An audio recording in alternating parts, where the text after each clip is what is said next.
Welcome to the We as Citizens podcast. Here is your host, Christina Crowley. In 2009, everything changed for my guest, Jennifer Cleveland.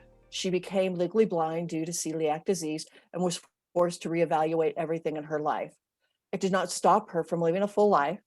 She took a 200-hour course for yoga teacher training, and that is when she discovered the mind-body-spirit connection. She's also a speaker, a Reiki 2 practitioner, an intuitive healer, a licensed massage therapist, and a Thai yoga practitioner. Welcome to the show, Jennifer. Thank you. Thank you for having me. You're a multifaceted woman, and I'm happy you decided to talk with me today. And tell us a little bit about yourself. Well, along with what you just said, before 2009, well, I became visually impaired in 2009. And before that, I was just a normal, average person without a visual impairment. I grew up on a farm in South Georgia, between my dad's house, which was the farm, my mother's house, which was in Athens, Georgia, where she was a professor at the University of Georgia. We grew all of our own food. We hunted, fished, rode horses. I learned how to drive when I was 8 years old. I had a very adventurous, interesting childhood, and had a normal life. I worked as a paramedic in a level 2 trauma center, where, they made TV shows about the job that I did. And in 2009, I became legally blind from autoimmune retinopathy, which was caused by celiac disease. So it attacked my retinas and made me legally blind. So I have about 2,300 vision in my right eye, which is about like wearing sunglasses and smearing Vaseline across your sunglasses. And then that's in good lighting. In poor lighting, I have no vision. And in my left eye, I have almost no vision at all. And I started out using a white cane, and now I have a guide dog. He's a beautiful blue standard poodle that I got from Pilot Dog in Columbus, Ohio. That's really, that is so interesting. We have so much to talk about. And, but it's been about more than 10 years since you've had to change, make these changes in your life. So tell me what you expected life to be like back then compared to how it is now. Well, I was like, I think most people, we have this dream, we have this idea of what success is and what our life is supposed to look like. And it all got pulled out from under me. Everything that I worked for, everything that I thought I would have and experience disappeared. And that included when I got married. I got married less than a year before I became legally blind. My husband didn't want to be married to a visually impaired woman. A lot of my friends abandoned me, and it was quite a rude awakening to figure out or to discover how people treated me as a visually impaired person, as a disabled person. And it was very difficult. I didn't have any support in the beginning. I had some friends that stood by me. My mother was very supportive. My dad was supportive, but I didn't know of training organizations in the community that would help me. And it took about a year before I found them. And when I found them is when my life turned around, because I started receiving the teachings and the trainings. For example, technology training, learning how to use my computer again, my telephone, my oven, things like that. Orientation and mobility, which was learning how to use a white cane. Just independent living, how to organize your closet so that you know where everything is and what color it is. And so you wear the right things, how to put makeup on, how to do everything that we do as a human being, but how to do it as a visually impaired person. So I learned how to do it as a sighted person, but I needed training on how to do it as a visually impaired person. And when I got all of that, then that's when I started feeling hope again. And plus I met other visually impaired people. I didn't know any other visually impaired people. And, I found out that through them that they were going through everything that I was going through. Everything that I was experiencing, they were experiencing. It was all the same. And so the process of making those changes, it must have been difficult, but, rewarding for what your life had become. Yes, absolutely. I basically got, just so sick and tired of being sad and being the 5 stages of grief, all of them, going through all of those. And I just wanted to live again. And I felt trapped and I felt isolated because the people around me, and this is something that people do to, I can speak specifically to visually impaired people, but I've heard other people who have disabilities describe this. The people around try to protect us. They want to protect us. And what it is it encages us. And it's also kind of a form of discrimination where everything's dangerous. Keep the blind person at home, put them in the corner, that kind of thing. And I couldn't live like that. I couldn't keep living like that. And so basically, I guess the fire inside me burned greater than the fire outside. And I started just searching for a new way of life. And with the training and with my teacher from the Center for the Visually Impaired, she helped guide me. And also, I was also doing a lot of spiritual development at the time because I needed some answers. I needed some guidance, And so I reached out to my spiritual teacher at the time, and she is the one that actually guided me to become a yoga teacher. She said, Jennifer, you need to be a yoga teacher. And I had never even thought of that. I'd only taken 7 yoga classes in my life. But it was the right thing to do. And my teacher helped me find the best yoga teacher training in town. I signed up for it. It was not easy because none of the books were on audio, but I did it. And that was another learning process was how is it possible that these books are not available for visually impaired people, that any books are not available for visually impaired people, but there are a lot that are not. And, I did that and life started coming together. I started getting happier. I started finding joy again. Left my husband. That was a really good decision. Yes, and got my own place, living alone as a visually impaired woman with my guide dog, for the first time in my life. It was like moving out again and starting over all again. And it must have been very empowering for you to be able to do that. Oh, it totally was.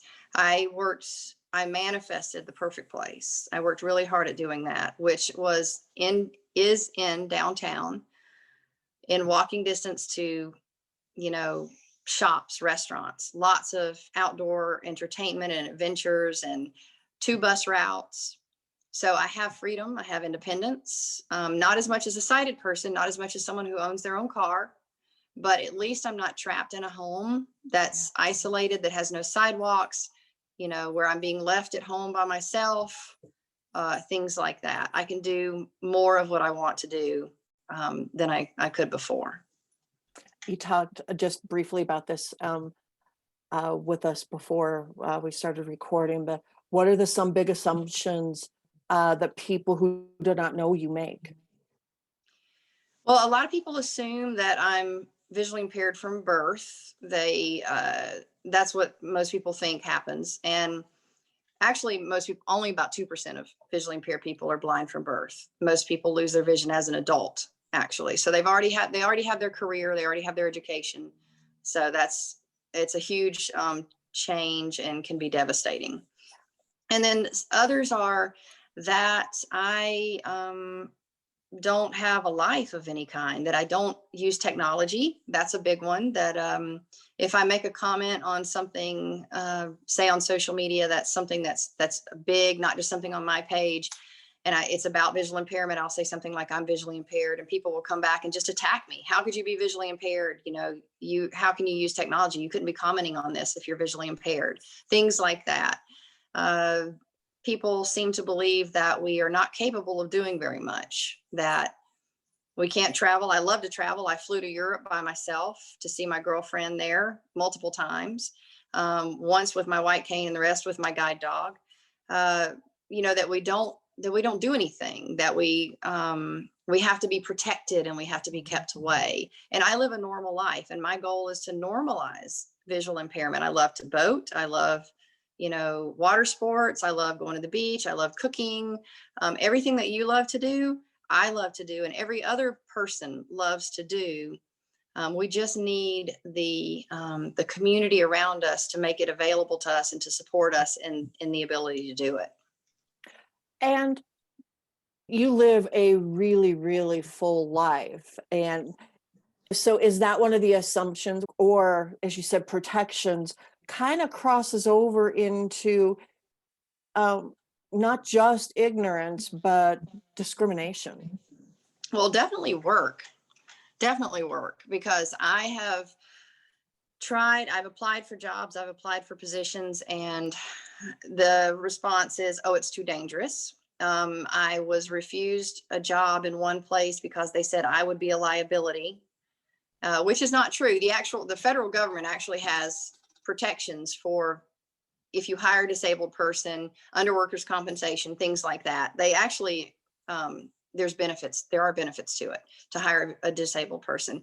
But what they were talking about was just flat out not true. It was not dangerous. I am not a liability, and or that I'm not capable of doing the job because they have these beliefs that I'm not capable of using technology or something like that, or that they would have to make so many modifications to their facility that it would be price prohibitive to hire me. And that's not true either, because Yeah.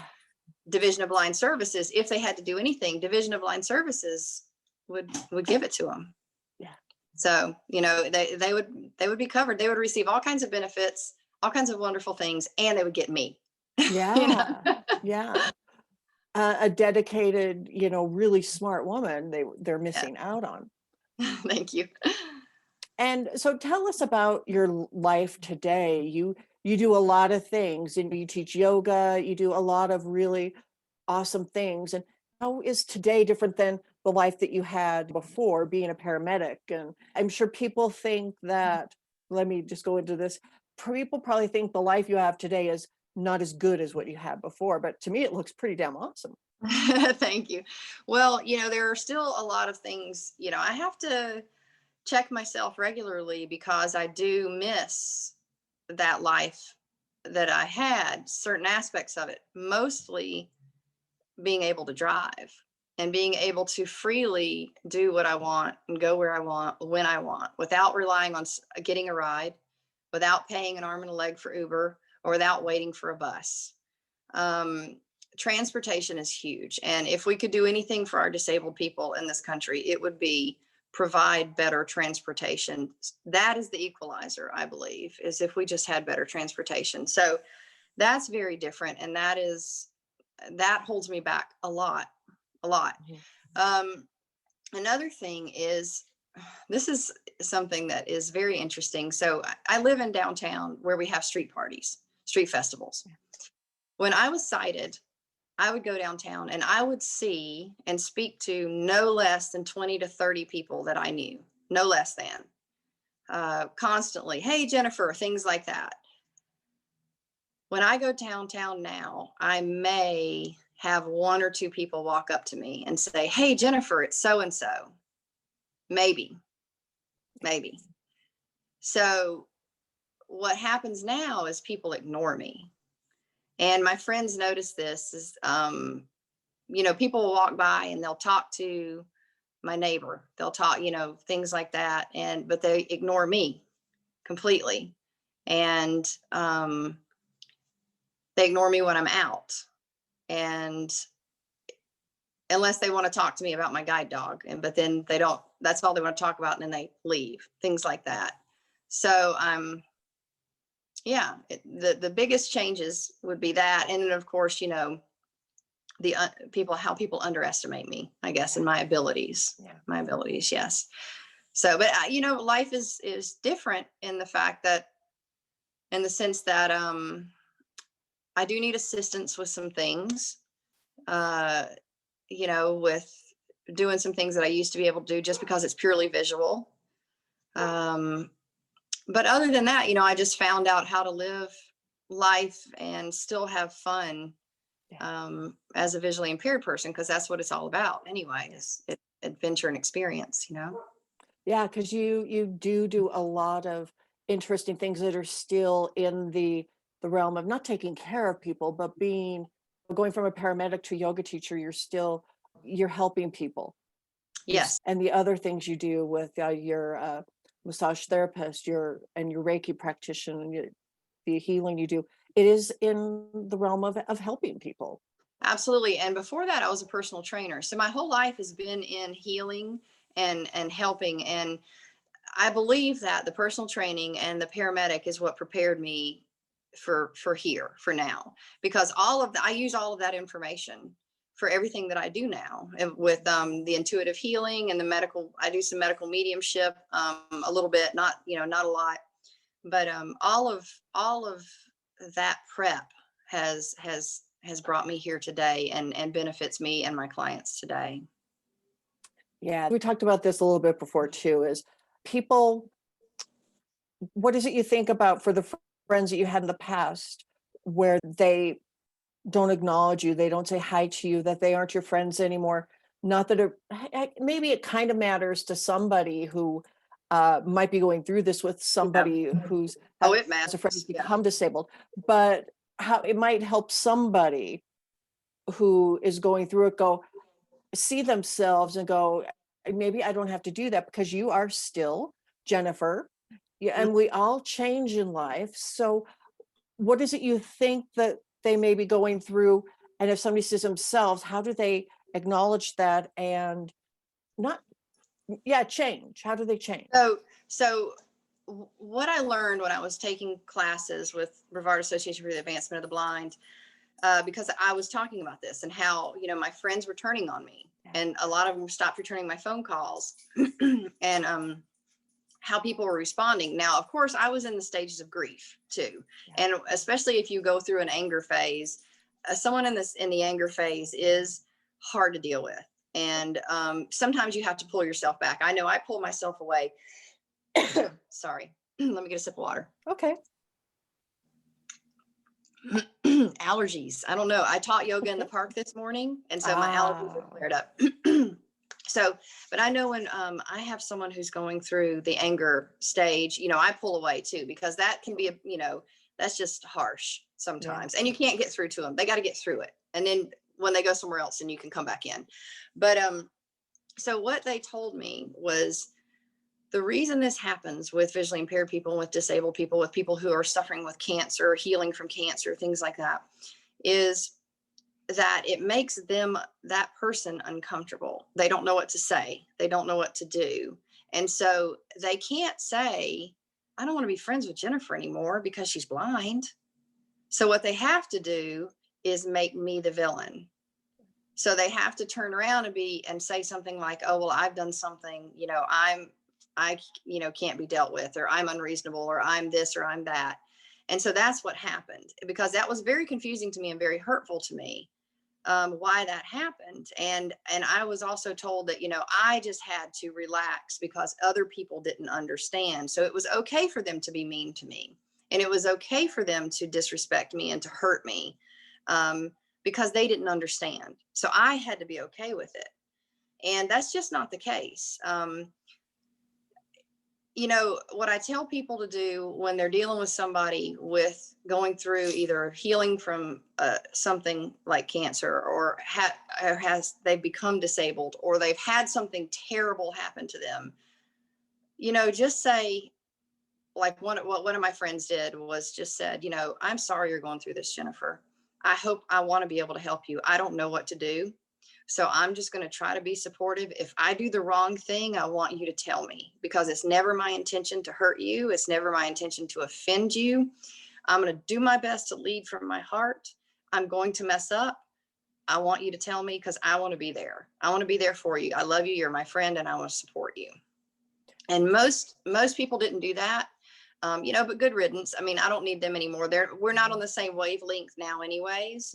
But back then it was fine. It was great. And I look back with very fond memories. We had great experiences, but the ones who are right for me, forever, are still here.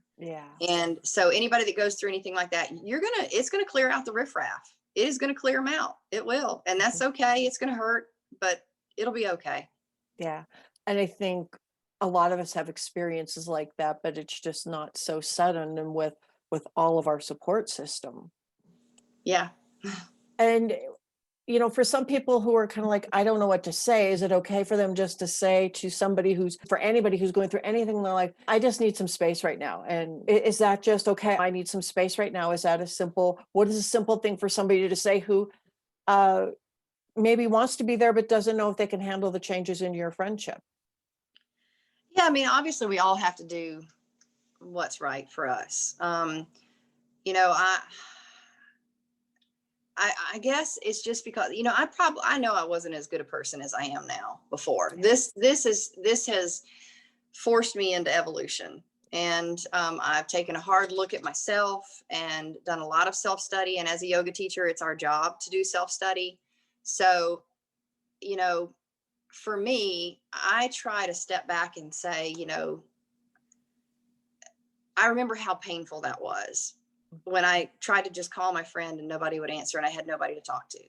When my friends were going out and I would see it on social media that they're all out at our favorite place, but nobody called me, nobody came and got me and things like that. And so instead, I think, even especially if we're going through something rough, we have text messaging. It's just that simple, step back and say like, I'm thinking about you, just let you know I'm thinking about you. I'm going through some stuff right now, but I'm thinking about you and I'm going to, try to get myself balanced and then I'm going to be back to support you, but I love you and I'm thinking about you.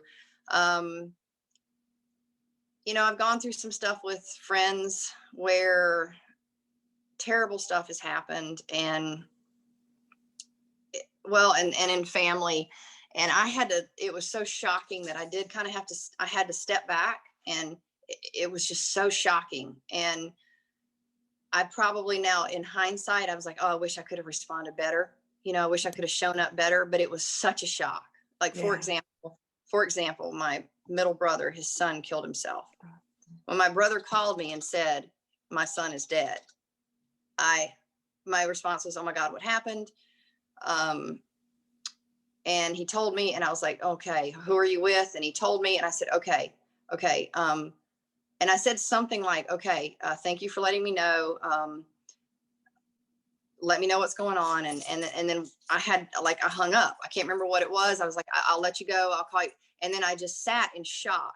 And I wish I could have responded differently. Like, oh my God, I'm here for you. Any of that, stayed on the phone with him as long as he needed, but it was the shock of it that set me back and I had to take it in. But then I gathered and I called back, So, I mean, we have to show grace for everyone, right? We should show grace for everyone, not trying to should people, but we should. And we're all responding to things differently. So, I don't really have a good answer for that, except that we all have to do the right thing for ourselves. And as often as possible, try to step out of yourself and try to think of that other person. And that if they're going through this, they probably need a hug. They probably just want to know you're thinking about them. They probably, what can I do for you? I can't do much, but these are some things I could do. Do you want me to pick you up groceries? That kind of stuff, So I think as long as you come from the heart, even if you come from the heart, some people are still going to misunderstand, but just come from the heart. And then that way you can sleep easy. Well, I think that's with every hard time that everybody goes through. I don't think that's just for, your particular streaks. I think you talked about your brother's experience of losing his son to suicide, those kinds of hard experiences, grace is the best option and doing our best. And you called him back and you did your best. Yeah, I think that's it. We don't always, in my experience, we usually mess up the first time. Yeah. The first time we are faced with an incident or with an experience, we're going to screw it up. And then, the second time we get a chance to do better. And then the third time we usually, hopefully get it right if we're paying attention at all, so yeah. And if that person, it's our job to just try to be reasonable. What I noticed, one of the things that I learned through this process and through my spiritual development was when people retreat, as soon as someone starts to retreat, you always want to let people retreat with dignity.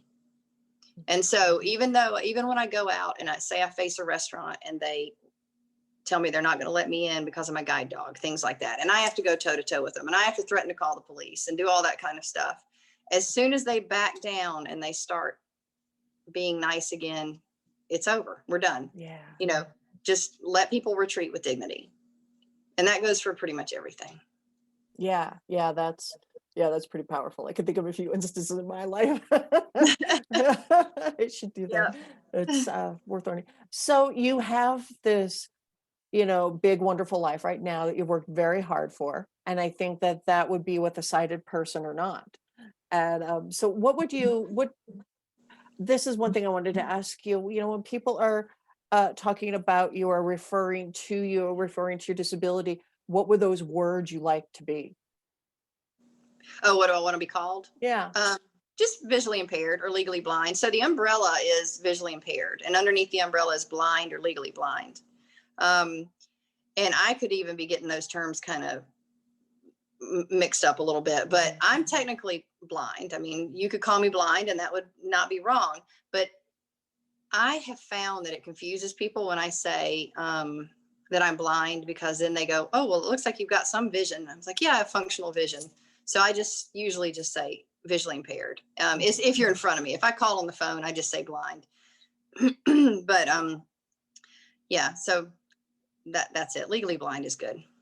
Because that seems to be the biggest misunderstanding of people with you and with people who are visually impaired, the varying degrees of being visually impaired or legally blind.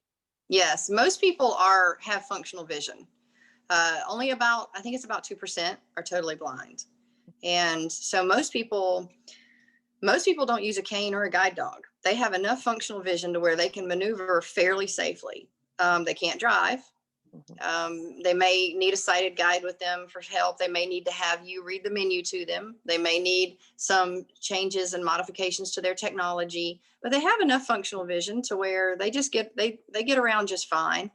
That is the typical visually impaired person. And the next level, would be someone who starts to use a cane or something like that. But there's so many it's just incredible, the differences. I mean, it's just like the way we look, faces, what you can see. And we know this just with eyes anyway. What you can see is so different than what another person sees. Even if you have 20/20 vision, people see colors differently. They see events differently. Everything is so different. And so there's some people, I have a friend, she has retinitis pigmentosa. So it's tunnel vision. So she's got no peripheral. It comes in, her vision is like us looking down a straw. That straw is 20/20. She reads the menu to me, but she can't see anything else. She has no peripheral vision at all.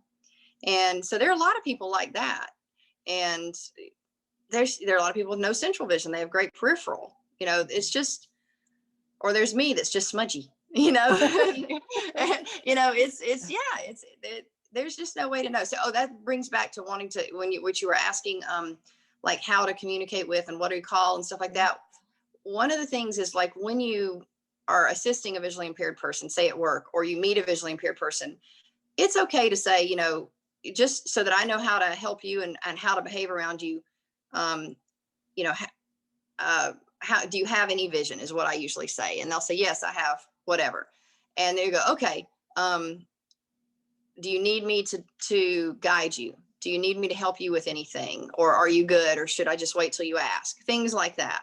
And that's great for me because it's not so much like, don't ever grab somebody and start pulling them. You don't want somebody to grab you, things like that.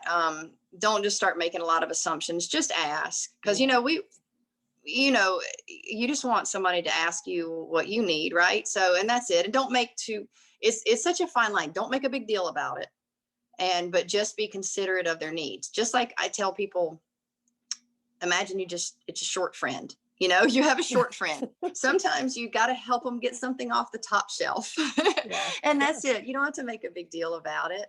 Just get them the thing off the top shelf. And that's it, Yeah. Because I think sometimes by not wanting to insult people, we insult them. Yes. But this is the difference is you can tell when it's coming from a warm heart and from someone who just wants to be helpful.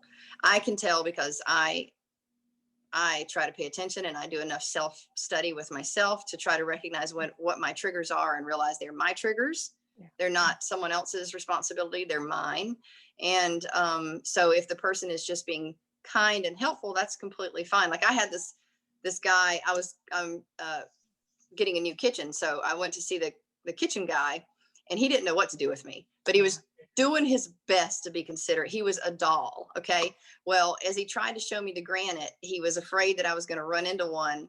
So he grabbed my waist and like picked me up and moved me over like 2 feet. And when he did it, and he was like, "Oh my God, I am so sorry I did that." And I'm like, I would have been mad any other time, but because he was just trying to be kind, he really was just gentle and kind.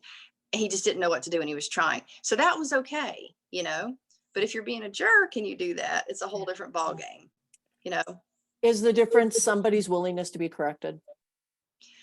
Willingness to be corrected is great. Yeah, because when you have a problem and you want to sit down and talk to your friend, if your friend argues and is defensive, that's one thing. But if the friend's like, "Oh my gosh, I did not see it that way. I would never have done that on purpose. I am so sorry that it came across that way." Yes, willingness to be corrected is important. Yeah, absolutely. Yeah. And so I know you do a lot of speaking. When you go and talk with groups, or what kind of groups have you talked to and I about? talk with all of them.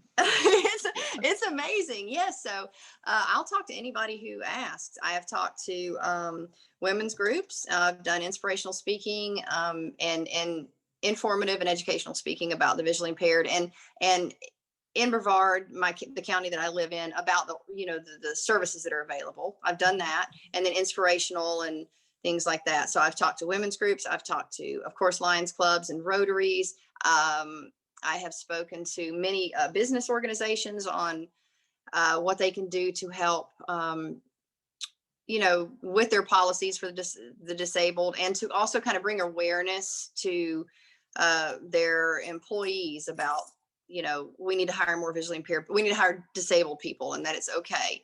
The last speech I gave was to NASA.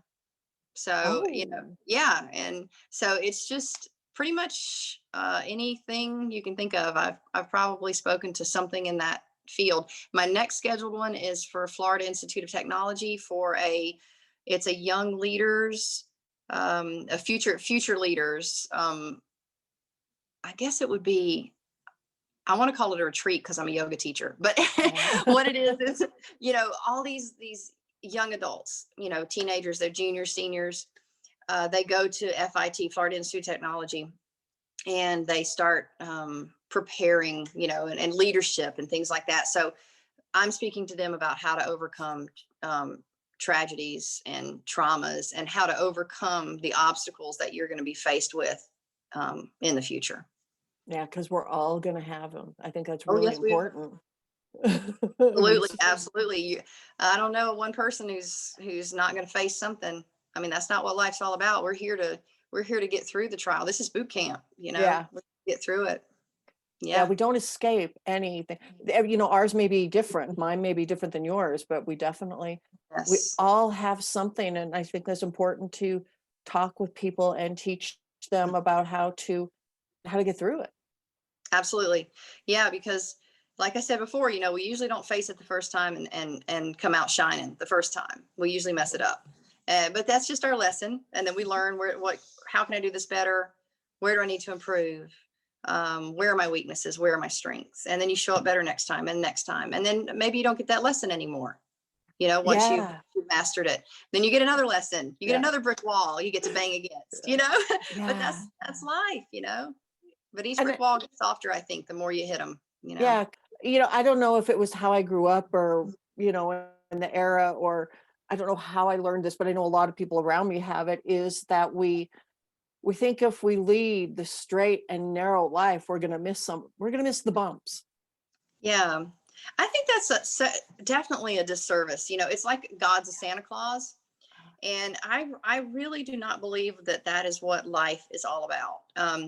And I had some questions about that. And that's why when I grew up Christian, my stepfather was an Episcopal priest, and my childhood, in the church was wonderful. It was just so wonderful. It was so full of happiness, and just the way I think Jesus is, just joyful, passing around the wine. Let's have a great time, and let's love each other and help each other. But then when I went through this challenge, I needed more answers. I basically needed to figure myself out more. And so I became a Buddhist for a while, which helped me to figure myself out and helped me to get myself back on the right track.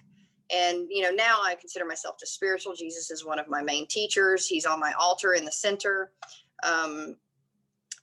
So I think that, I have just a different belief than some people do. I believe we chose to come here for the experience, to face the challenge of being human, which is a challenge, and which is it's a roller coaster.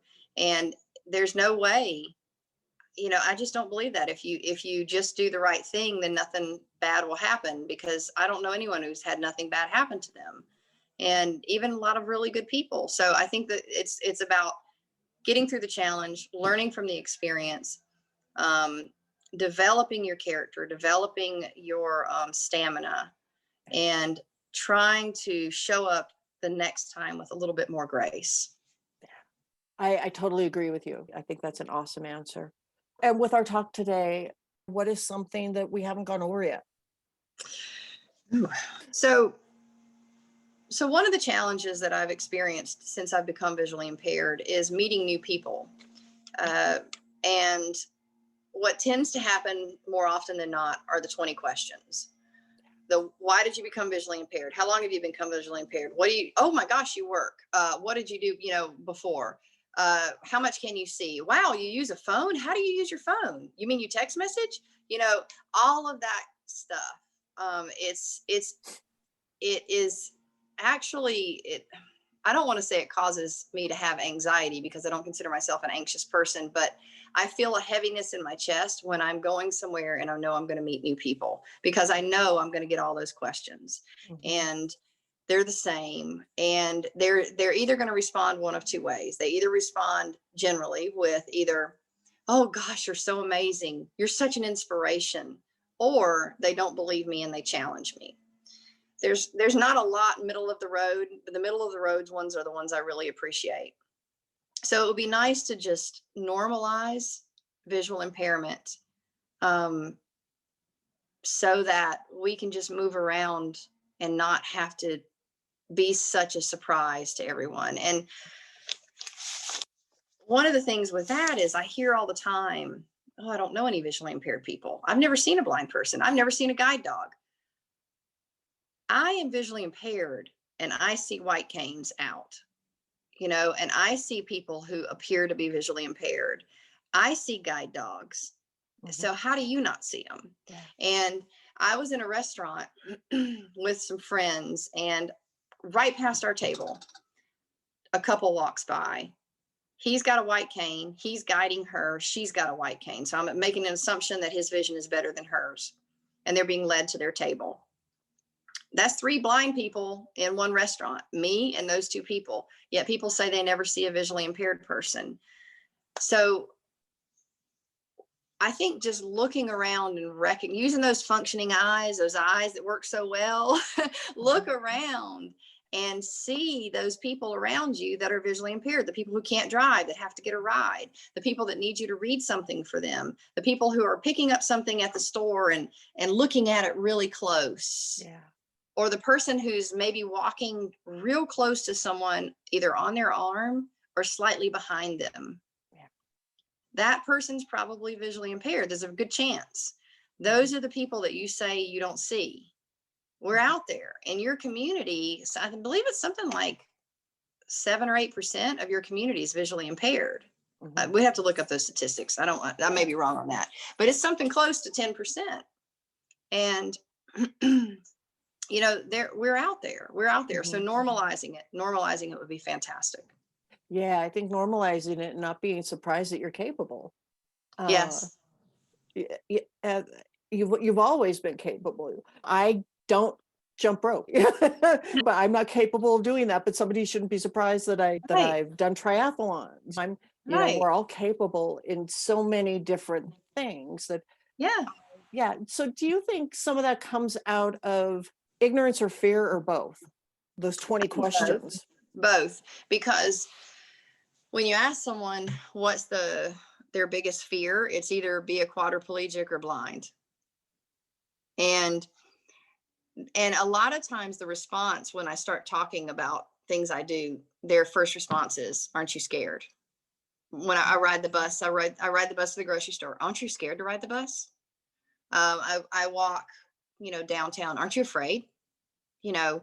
It's all of that. I love shooting. I love to shoot, and I do tactical shooting, where it's like the Navy SEALs do. That's the kind of shooting I practice. And aren't you afraid? Oh my God, how can you shoot? You shouldn't. Blind people shouldn't be shooting. Why not? Yeah. I'm a better shot than you are, I bet. Things like Sure that. So yeah, it's I forgot the question. What did you ask me? Oh, if it's ignorance or fear, Yes. people's Okay. being shocked of your capabilities. Yeah. And then of course ignorance too. And I believe the blind community has a lot to do with this too. And there's two ways to look at this. One is, a lot of the problem is the people who are around the visually impaired person create this bubble around them and, quote, protect them. And so they don't let them, they don't look for the resources, and they don't provide the resources for them. Once you lose your vision, if you don't have the resources, you're not using your computer anymore. You're not using your phone anymore. You're just not. You can't see it. So if you don't have a team around you who is, saying, hey, I found this program, they're going to teach you how to use an iPhone. I found that, this teacher that they all of these organizations that support the visually impaired, if they're not doing that, then you are trapped. And so that's either, and I think a lot of that, because I used to work in the emergency room and I didn't know the programs existed. Mhm. Nobody in the emergency room told me that the programs existed. So it was a year before I even found them. That's ignorance, and where was I going with that? The blind community, that was what it was, the blind community and their responsibility.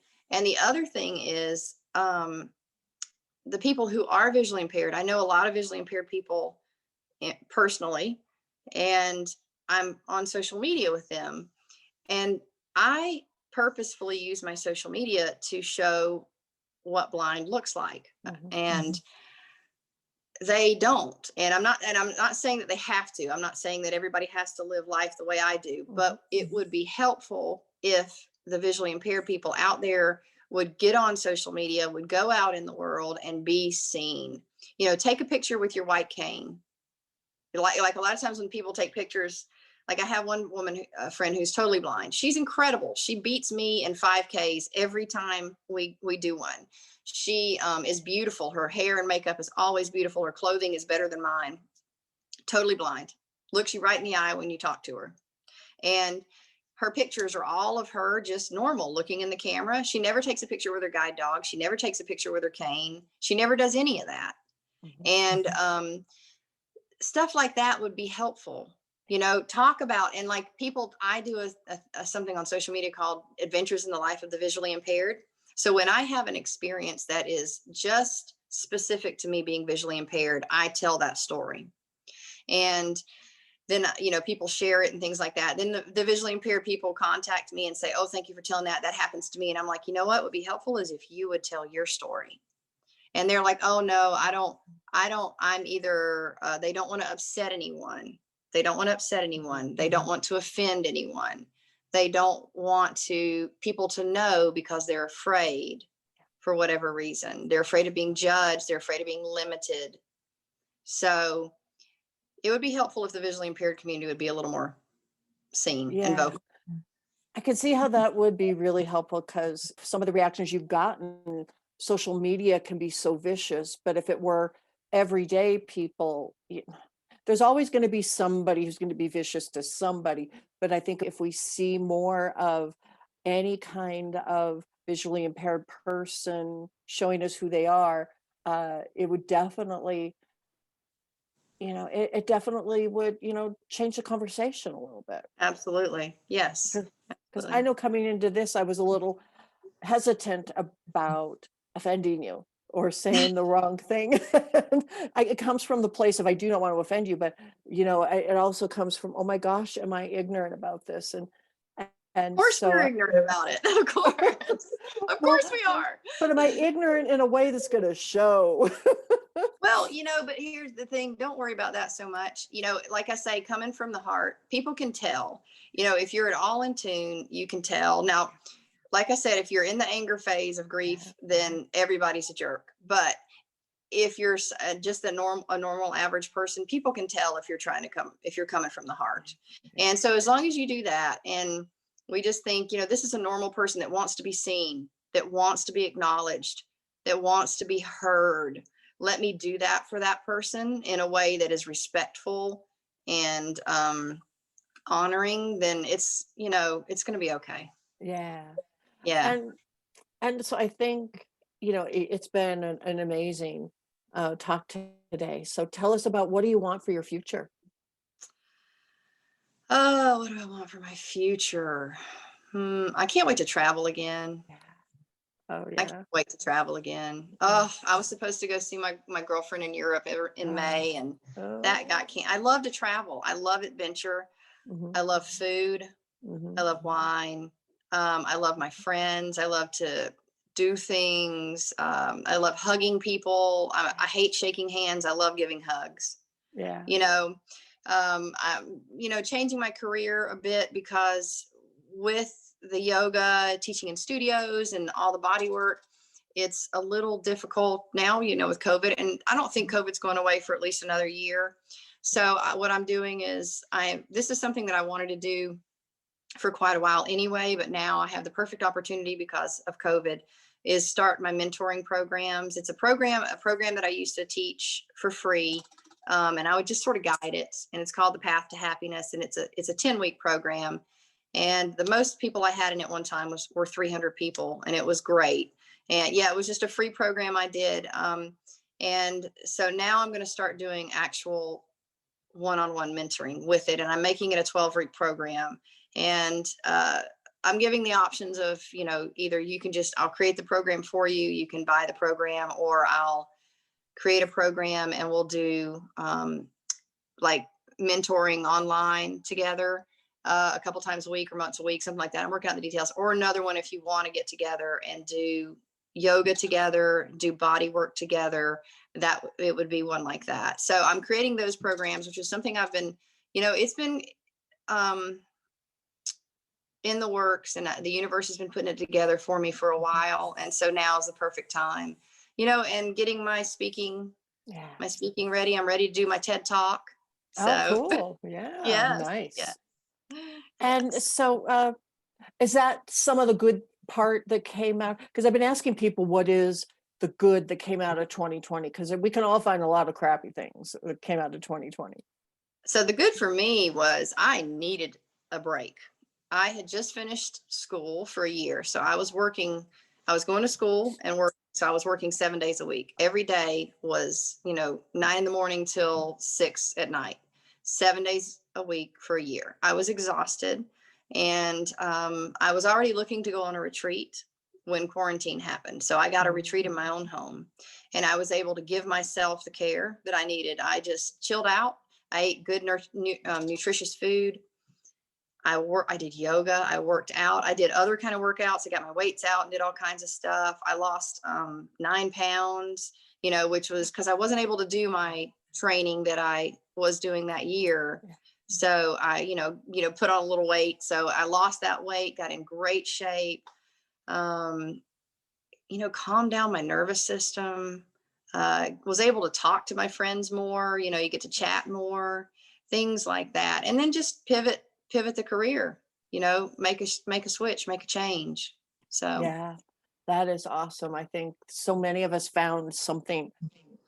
If we look for it, we can find something good from 2020. oh yeah. So what are you passionate about? Oh gosh, so much. Where do I begin? Well, my poodle, my guide dog. Tell us about your poodle. Tell us about him. Oh, or he's her. fantastic. His name's Frank. He's from Pilot Dog in Columbus, Ohio. I'll just tell you how the universe provided him for me. So I made the decision I was going to get a guide dog. And so my teacher from the Center for the Visually Impaired helped me fill out the applications. You have to go through quite the application process. You have to have 5 written references, 2 letters from doctors. They come to your house, videotape you, interview you, check out your house, everything. Because this dog's about $30,000 and they're free. So I did it with 2 organizations. I'm allergic to dogs, so I had to have a poodle. So 2 organizations had poodles. I think like 5 have poodles now. And, everybody was like, it's going to be 2 to 3 years before you get a poodle. 2 to 3 years. The wait is so long. The one organization said it would be 2 years. Pilot Dog said it would be probably a year.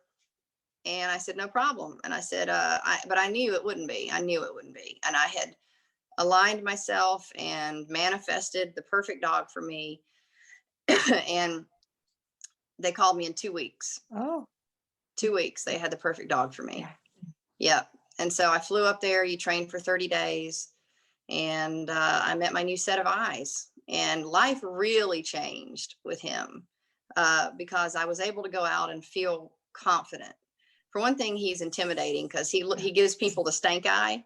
And so people think, he does intimidate people, and which is helpful with anyone who maybe just wants to mess with me or whatever. But he also does draw in a lot of conversation, but it's about him. People just want to talk to him. So it's when you go out in your white cane, nobody talks to you. They treat you like they have the plague. You go out with a guide dog, everybody talks to you. Yeah. So there's that, but the freedom, the independence, the not worrying about getting lost, that in an area where I don't know where, where like in downtown where I live, I can just say, okay, let's go home, and he'll take us home. That's just not something he picked up. Now, guide dogs aren't trained for that, but that's just something he knows because he's a genius. Yeah. And, being able to maneuver so much easier. I can go to the bathroom in a restaurant. As long as I know where it is, I can get to the bathroom without anyone other, like if I had my white cane, somebody would have to take me, and, everything would have to be done with another person. But since I have him, he is my eyes and my comfort and my partner. So yeah, it's huge. It's a lot of work though. That's why most visually impaired people don't have a guide dog. It's a lot of work, but it's worth it. Yeah, I have 2 dogs. They are a lot of work just for me. Yes, I know. Just a pet is work, but on the level of a guide dog, good Lord. I mean, the constant training, the constant interaction with the public is really the biggest thing. Yeah. People not keeping their dogs back. They want their dogs to come up. Oh, but he's just playing. He just wants to sniff. No, he can't. For one thing, it's distracting my dog. Plus, my dog's been attacked 4 times. Oh man. And it could retire him. Yeah. And it's illegal too. It's a 2nd-degree misdemeanor if you let your dog or anything interfere with my guide dog. Yeah. But and just the questions, the 20 questions, all of that. But there's all that. But that kind of outweighs, I guess, the good outweighs the bad. Yeah, I think that's. Everybody should have a dog, sighted or not. Yes, absolutely. I think every dog is a therapy dog. They are. We could talk about dogs forever. I could too. So what else are you passionate about? I love to travel. I love going to the beach and swimming in the ocean. I love kayaking. I love yoga. I started tango dancing recently. I love doing that. I started pole dancing recently, and I am really passionate about pole dancing. Makes you strong. Oh my gosh, so strong. And it's so much fun. It is so much fun. And I absolutely love that. I love food. Even though I have celiac disease, which is very disappointing, but, but luckily, we have a lot of options now. So, but I love food. I love to cook. I love to go to delicious restaurants and experience things. I love to try wonderful wine. Gosh, there's not a lot. I skydived once. I can't wait to do it again. I love to do a lot of things. I love to bike. I used to love to ride a bicycle. But I didn't do it once I became visually impaired. But when I went to visit my girlfriend in Germany, she said, we bike everywhere. So we're getting a tandem bike. And so we rented a tandem bike, and we went everywhere on that tandem bike, and it was so much fun. So when I came back, I bought a tandem bike. Yeah. Yeah. And That's Pretty cool. much, if you name it, I probably like it. More than likely. I love music. I love the symphony. I love concerts. Yeah. Yeah, that'll be fun to go back to symphonies and concerts and, you know, Oh, absolutely. yeah, I know they're doing a lot of them online now, on Zoom, but it's not the same. You don't feel it. You yeah, don't feel music, yeah, Yeah, yeah. It's live music is just so much fun. it And is. well, we've gone a little bit past the time I told you this was going to take. And, That's okay. Jennifer, thank you so much. I appreciate you taking the time to be here to talk with me and to answer all my questions. And anything else you'd like to say before we say No, ta-ta? well, thank you for talking to me, and thank you for being interested. Thank you for wanting to offer clarity, and I really appreciate that. The visually impaired world really appreciates that, and we need more people willing to do that. So thank you. You're so very welcome. Thank you for listening to the podcast. Be sure to subscribe wherever you get your podcasts. The We as Citizens podcast, because conversation matters.